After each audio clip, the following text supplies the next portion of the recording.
Hello students, how are you all? Welcome to Crystal International Public School. This is standard 8th subject social science and we studied chapter number 8 India challenges and solution. In previous video we study about corruption, measures of the corruption and message. In this lecture, in this video, we will study about unemployment. Things to know जो है उसमें things to know and think about is given. Here it is given that detail of job available means job कितनी है, vacancy मतलब कि कितने places पर कितने मेंबर अपॉइंट करने हैं एंड एप्लीकेशंस रिसीव्ड मतलब कि कितने लोगों ने अप्लाई किया है। एक तो कहाँ पर ज़रूरत है, दूसरा कितनी ज़रूरत है और कितने लोगों ने अप्लाई किया है। So teachers for high school and primary school, high school we know that is 9th and 10th standard, that is called high school and 1 to 8 it is called primary. So high school and primary school में job available है, teacher require है government school में। Okay, places are 13,000 means 13,000 teachers are required. Requirement कितनी है 13,000 की, while on the other hand 1,50,000 applications receive होती है। Now count करो कि 1,50,000 माइनस 13,000, ये 0 0 0, यहाँ पर 10 तो 7, देन यहाँ पर 4 आएगा तो 3, 1,37,000 एप्लीकेशन ज़्यादा है। इतने सारे लोग जो है उन्होंने अप्लाई किया है 1,50,000, उसमें से ओनली 13,000 का सिलेक्शन होगा, रेस्ट ऑल 1,37,000 जो है उनका सिलेक्शन नहीं होगा, वो नेक्स्ट टाइम का वेट करेंगे। सो ये हमारी अभी की कंडीशन है कि जितनी रिक्वायरमेंट है उसके सामने एप्लीकेशंस ऑलमोस्ट डबल से भी ऊपर कह सकते हैं। 13 का डबल तो 26,000 होता है। अगर मल्टीप्लाई बाय 10 करो तो 1,30,000 होता है, उससे भी ज़्यादा एप्लीकेशंस हुई है। मीन्स मल्टीप्लाई बाय 12 करो, ऐसा हो गया 11 और 12, that much applications received. Introduction of technology in the modern times has added to the burning problem of unemployment. Technology introduce हुई, उसकी वजह से अनएम्प्लॉयमेंट की प्रॉब्लम जो है वो इंक्रीज़ हुई। हाउ? सो अर्लियर टाइमिंग में ह्यूमन लेबर का यूज़ किया जाता था, means each and every person पर ह्यूमन लेबर का यूज़ किया जाता था। ह्यूमन जो थे, पीपल जो थे वो वर्क करते थे, सो उनको एम्प्लॉयमेंट मिलता था। Nowadays modern machineries are there because of the technology. Technology की वजह से मशीनरीज है और मशीनरीज की वजह से जो ह्यूमन लेबर है उसकी रिक्वायरमेंट कम होने लगी। एज़ फॉर एग्ज़ाम्पल, पहले अकाउंट्स जो लिखे जाते थे वो अकाउंटेंट लिखते थे, तो अगर कंपनी छोटी है तो एक अकाउंटेंट अकाउंट लिखते थे, लेकिन अगर बड़ी कंपनी है तो ग्रुप होता था 3-4 पर्सन का और वो अकाउंट लिखते थे और उनके एक हेड होता था, वो टैली करता था सब कुछ। अभी आ गया कंप्यूटर के अंदर टैली। जब टैली आया तो एक ही पर्सन जो है वो टैली के अंदर एंट्री करता है, तो बाकी के जो 4 पर्सन जिनको एम्प्लॉयमेंट मिलती थी वो अनएम्प्लॉयड हो गए।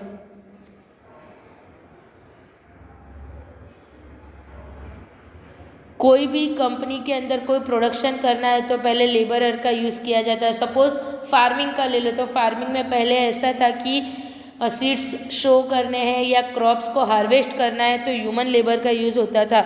लोग विलेज में जो उनकी स्ट्रीट होती थी वो स्ट्रीट में जा जाकर बोलते थे कि ब्रदर कल ये करना है, कल क्रॉप्स हार्वेस्ट करना है, वीट है या राइस है, whatever is there, but for the harvesting human labour की ज़रूरत पड़ती थी, उसे क्लीन करने में, उसे कट करने में, उसे पैकिंग करने में. Nowadays modern equipments, modern machineries are there technology की वजह से. ट्रैक्टर है, थ्रेशर है, तो उसकी वजह से लेबर वर्क की उतनी ज़रूरत नहीं पड़ती है. एक बार मशीन ला दो फिर उसी में काम होता रहता है, तो लेबर वर्क कम हो गया. तो जो लोगों को बुलाया जाता था, जिनको एम्प्लॉयमेंट मिलता था, भले 1 डे ही मिलता था, बट वो बंद हो गया. तो टेक्नोलॉजी की वजह से अनएम्प्लॉयमेंट की प्रॉब्लम ऐड हुई है. जिसका एग्जाम्पल जो मैंने आपको दिया था वो यहाँ पर भी दिया है कि for example the use of computer has made the work faster and more accurate. Computer आने की वजह से वर्क जो है वो स्पीडी भी हो गया और एक्यूरेट भी, मतलब उसमें गलती नहीं हो सकती. मैं अगर टोटल करने जाऊँ तो मुझसे 5 + 6 11 के बदले 5 + 6 2 हो जाए गलती से. पॉसिबिलिटी है, we are human being and human made mistake. So मुझसे मिस्टेक हो सकती है, बट कंप्यूटर जो है वो एक्यूरेट है. आपने जो एंट्री की है उस एंट्री के अकॉर्डिंग ही वो टोटल करेगा. अब मशीन्स जो है उन्होंने मैन को रिप्लेस किया, मतलब ह्यूमन लेबर का जहाँ पर वर्क था, ह्यूमन लेबर होता था, वहाँ पर मशीनरीज का यूज़ होने लगा. And because of that unemployment increase. Mechanisation of agriculture में भी मैकेनाइजेशन मीन्स मशीनरी का यूज़ होने लगा. उसकी वजह से बहुत सारे एग्रीकल्चरल लेबरर्स जो है वो अनएम्प्लॉयड हुए हैं. एंड सच लेबरर्स जो है वो लिविंग के लिए, उनके लाइफ को स्पेंड करने के लिए, 2 टाइम मील के लिए उन्हें बहुत ही tough situation, tough time face करना पड़ता है. जब अर्न नहीं कर पाते हैं, कहीं पर वर्क नहीं मिलता है, बिकॉज लेबर वर्क ही नहीं है मॉडर्न मशीनरीज की वजह से. So in such situations they migrate to cities in search of work. So उसकी वजह से क्या होता है कि रूरल एरियाज़ जो है वो डिसइंटीग्रेट होते हैं, वो कनेक्टेड नहीं रहते. रूरल एरियाज़ में पॉपुलेशन कम होती जाती है, यहाँ पर पॉपुलेशन इंक्रीज होती जाती है. सो because of that many people become unemployed. Education जो है वो इंक्रीज़ हुआ है. सो एजुकेशन जो है it increase and expanded its horizon. Education increase भी हुआ है, एक्सपांड भी हुआ है. Many people they are get educated right now, and even many people तो एजुकेट हुए, बट डिग्री जो लेवल जो है वो भी इंक्रीज़ हुआ है. पहले 4th या 5th स्टैंडर्ड तक स्टडी करते थे. हार्डली कोई ऐसा था जो डॉक्टर की डिग्री लेता था, इंजीनियर बनता था या टीचर बनता था. नवडेज एक्सपांड भी उतना हुआ है कि many people are there who engaged in a degree courses. जैसे अभी हमने एग्जाम्पल देखा कि टीचर के लिए जॉब वैकेंसी है. आज की सिचुएशन ये है कि टीचर की जो ट्रेनिंग कोर्स है वो किए हुए बहुत सारे लोग हैं, बट सामने वैकेंसीज उतनी नहीं है. तो लोगों ने वो टीचर का जो ट्रेनिंग कोर्स है वो लेना कम किया. लोग नर्सिंग में जाने लगे. अब नर्सिंग में भी ऐसा हो चुका है कि इतनी सारी हॉस्पिटल्स है और हर हॉस्पिटल में स्टाफ इतना सारा है, तो एक दिन वहाँ पर भी जॉब अपॉर्चुनिटीज़ मिलनी कम हो जाएगी. ऑन दी अदर हैंड, जितना एजुकेशन एक्सपांड हुआ है, जितना एजुकेशन इम्प्रूव हुआ है, सामने एम्प्लॉयमेंट अपॉर्चुनिटीज़ उतनी इंक्रीज नहीं हुई है. And when employment opportunities are not increased, that time many people become unemployed and the unemployment increased. The density of population in cities has increased and as a result the challenges of water, shelter, transport, health, hygiene and education has grown out of proportion.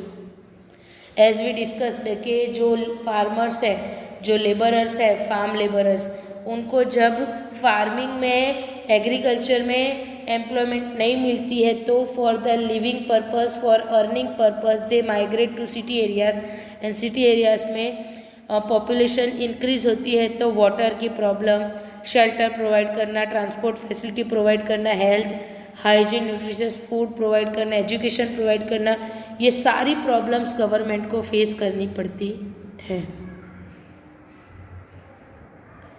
जब ये सब कुछ नहीं मिलता है तो कुछ लोग ऐसे हैं जो लेबरर्स थे जिनके पास प्रॉपर शेल्टर नहीं है तो वो फुटपाथ पर रहने लगते हैं, किसी ग्राउंड में टेंट बनाकर रहने लगते हैं और इस तरह से स्लम एरियाज डेवलप होते हैं। सो अदर चैलेंजेस जो है, जो पॉपुलेशन इंक्रीज के साथ इंक्रीज हो रहे are the dirty and congested slums. एक तो डर्टी एंड कंजेस्टेड, कंजेस्टेड मतलब कि जहाँ पर बहुत ही कम स्पेस हो, गीच जिसे हम कहते हैं, छोटे छोटे घर और वो भी एकदम नज़दीक नज़दीक, ऐसे स्लम्स इंक्रीज हो रहे हैं। देन एंटी सोशल एक्टिविटीज़ जो है, theft, robbery, murder, kidnapping, ransom की डिमांड करना, ह्यूमन ट्रैफिकिंग, ड्रग डीलिंग, ये एंटी सोशल एक्टिविटीज़ जो है वो इंक्रीज हो रही है।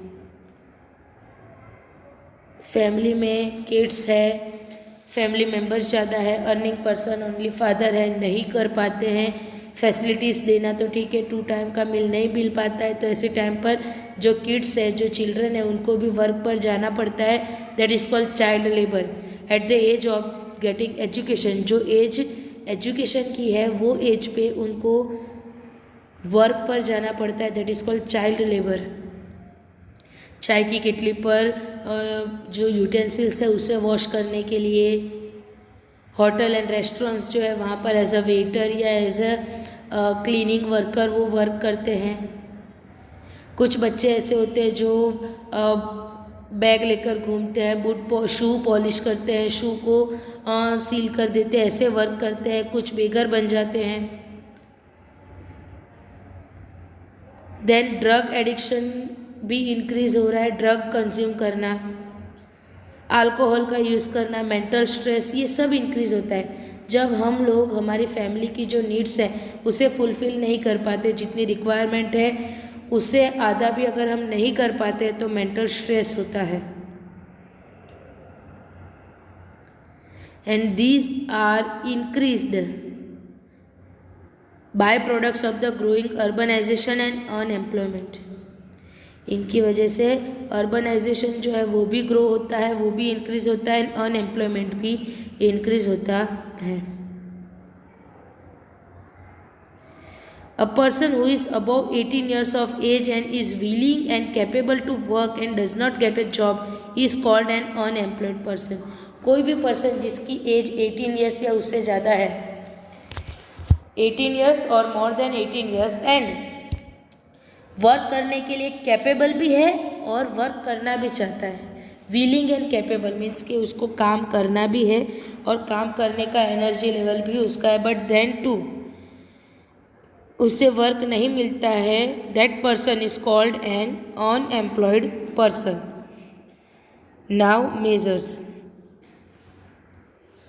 For the solution of this problem, unemployment की प्रॉब्लम जो है उसे सॉल्व करने के लिए many voluntary organisations and government both have developed a plans and policies. First है कि shelter for the economically backward, जो इकोनॉमिकली बैकवर्ड है, जो पुअर पीपल है, उनके लिए शेल्टर प्रोवाइड करना। आपने देखा ही होगा, सुना ही होगा, Awas Yojana, residence scheme means के वहाँ पर गवर्नमेंट जो है वो हाउसेस बनाती है और लो प्राइस पर उन्हें सेल करती है पुअर पीपल को, ताकि वो स्लम एरिया में ना रहकर ऐसे फ्लैट्स में रहे। Then free and compulsory education, government school में free and compulsory education provide किया जाता है। Then pure drinking water provide करना, क्लीनलीनेस प्रोवाइड करना, because dirty and unhygienic areas में रहने से हेल्थ पर इफ़ेक्ट होती है। Then mobile medical services, mobile medical services जो है उसका मतलब आपने देखा होगा, मोबाइल वैन होती है कि जो 108 एम्बुलेंस जो है that is called mobile medical service के ऑन व्हील आपको आईसीयू मिल जाता है, ट्रीटमेंट मिल जाती है। पहले तो क्या था कि आप घर से हॉस्पिटल पहुंचो, हॉस्पिटल में जाकर डॉक्टर आपको अटेंड करे तब आपको ट्रीटमेंट मिलती थी। अब तो ऐसा है कि आप घर पर हो, आपने कॉल किया, एम्बुलेंस आपके घर पर आई और जैसे आप एम्बुलेंस के अंदर गए तब से ट्रीटमेंट स्टार्ट होती है। आप हॉस्पिटल पहुंचो तब तक आपको प्राइमरी ट्रीटमेंट तो मिल जाती है। Then encouragement to cottage industry and handicraft industry with simplified loan facility।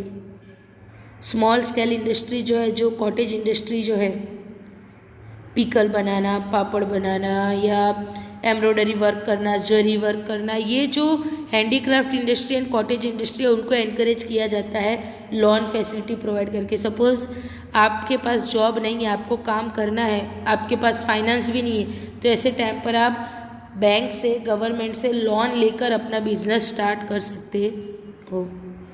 And जो पुअर पीपल है, बीपीएल, बिलो पॉवर्टी लाइन, ऐसे लोगों को न्यूट्रिशियस फूड प्रोवाइड करना which is the primary need. लोगों को न्यूट्रिशियस फूड प्रोवाइड होगा तो वो हेल्दी होंगे और हेल्दी होंगे तो वर्क करेंगे।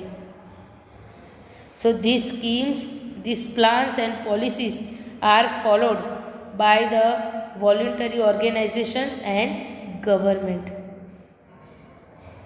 by which the government is trying to improve the situation in slum areas। Now things to know, जो विलेज के फार्मर्स हैं उनको रीजनेबल इंटरेस्ट पर, मतलब अगर आप 1 लाख लेते हो तो उसके ऊपर 1% इंटरेस्ट, मतलब 1 लाख का 1% जो है वो 1000 रुपये होता है।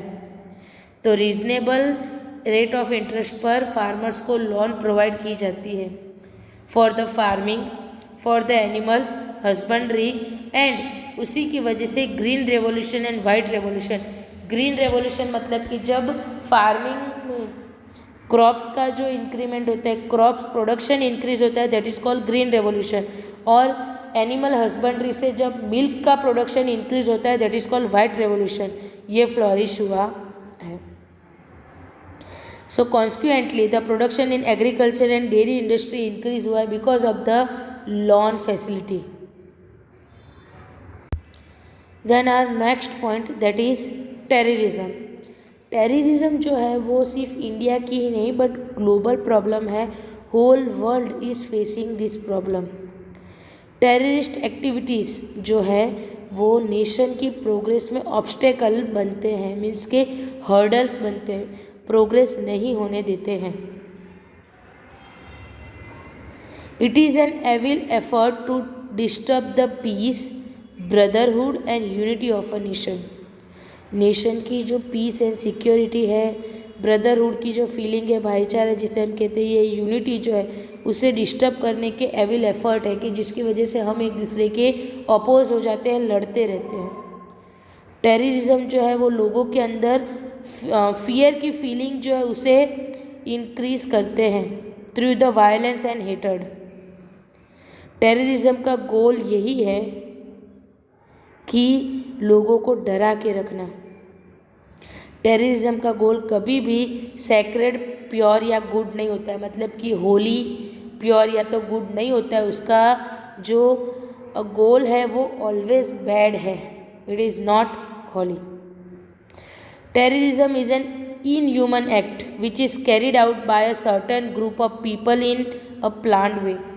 कोई एक ग्रुप जो गवर्नमेंट से गुस्सा है, जो पब्लिक से गुस्सा है, जिनके अंदर एंगर है बिकॉज उनके साथ कुछ गलत हुआ है या फिर उनको कुछ ऐसी डिमांड है जो गवर्नमेंट ने फुलफ़िल नहीं की, और ऐसा जो ग्रुप है वो प्लानिंग करके inhuman activities like bullying, killing और टॉर्चरिंग, ये एक्टिविटीज़ में इन्वॉल्व होते हैं।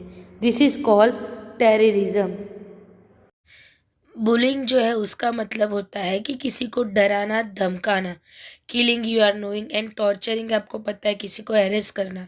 सो this inhuman activities took place in terrorism. Terrorism जो है वो किसी भी गवर्नमेंट के लिए, because it is not only India's problem but it is a global problem.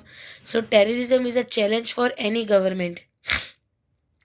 Terrorism is an easy way to display power forcefully. Terrorism जो है वो पावर को फोर्सफुली डिस्प्ले करने का सबसे ईजीएस्ट वे है कि जिसके थ्रू आप पावर जो है उसे डिस्प्ले कर सकते हो। इनोसेंट पीपल जो है वो इसके टारगेट बनते हैं।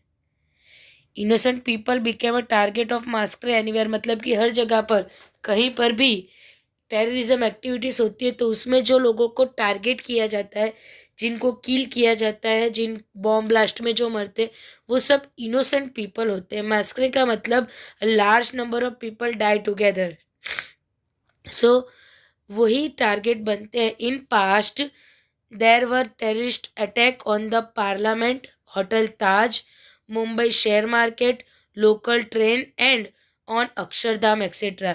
ये सारी जगह पर टेररिस्ट अटैक हुए हैं, बॉम्ब ब्लास्ट हुए, जिसके बारे में हमें पता है। होटल ताज जो है उसके ऊपर मूवी बन चुका है। देन मुंबई शेयर मार्केट में, लोकल ट्रेन में बॉम्ब ब्लास्ट हुए हैं।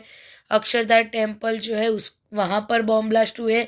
एंड बिकॉज ऑफ दैट अभी तो अक्षरधाम टेम्पल की सिक्योरिटी और ज़्यादा टाइट कर दी है, इतनी स्ट्रॉन्ग कर दी है कि मोबाइल तो क्या, हम वाटर बॉटल भी अगर ट्रांसपेरेंट नहीं है तो नहीं ले जा सकते।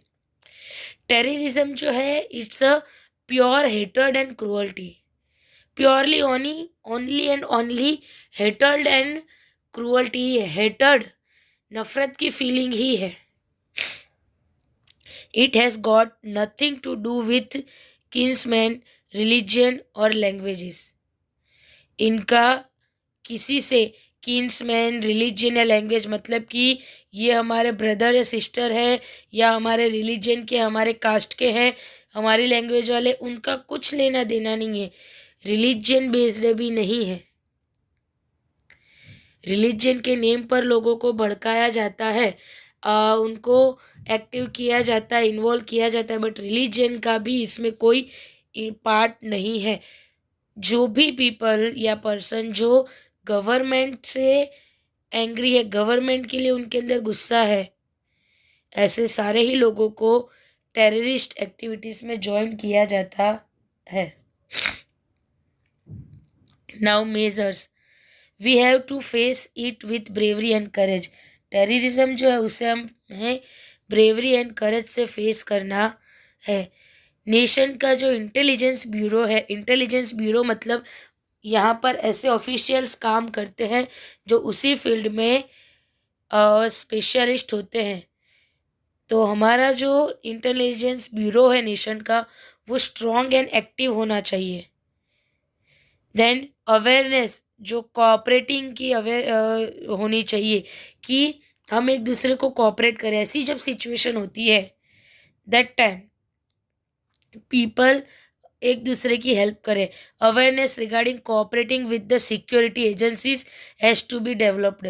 सिक्योरिटी एजेंसीज जो हमारे लिए वर्क कर रही है उनके साथ हम कोऑपरेट करें। सपोज उन्हें फील होता है कि कहीं पर टेररिस्ट अटैक होने वाला है और वो हमसे कोई हेल्प की डिमांड करे, या अगर हमें हेल्प नहीं करनी, सिर्फ इतना ही करना है कि उनके ऑर्डर पर अपने प्लेस से मूव होकर कहीं और शिफ्ट होना है। कई बार लोग उसमें भी हेल्पफुल नहीं होते, so we should help. People have to be very alert at public and crowded places. जब भी हम ऐसे प्लेसेस पर जाते हैं जो क्राउडेड है या पब्लिक प्लेस है, वहाँ पर हमें अलर्ट रहना चाहिए। कोई भी ऐसी थिंग जो ऐसे ही पड़ी हुई है, जिसका कोई ऑनर नहीं है, तो ऐसे टाइम पर इमीडिएटली नज़दीक में कोई भी पुलिसमैन या पुलिस स्टेशन है या कोई भी रिस्पॉन्सिबल पर्सन है, उसकी नोटिस में लाना चाहिए। One must not pay attention to rumours and should not panic in the times of crisis. जब क्राइसिस के टाइम है, मतलब कि ऐसी सिचुएशन है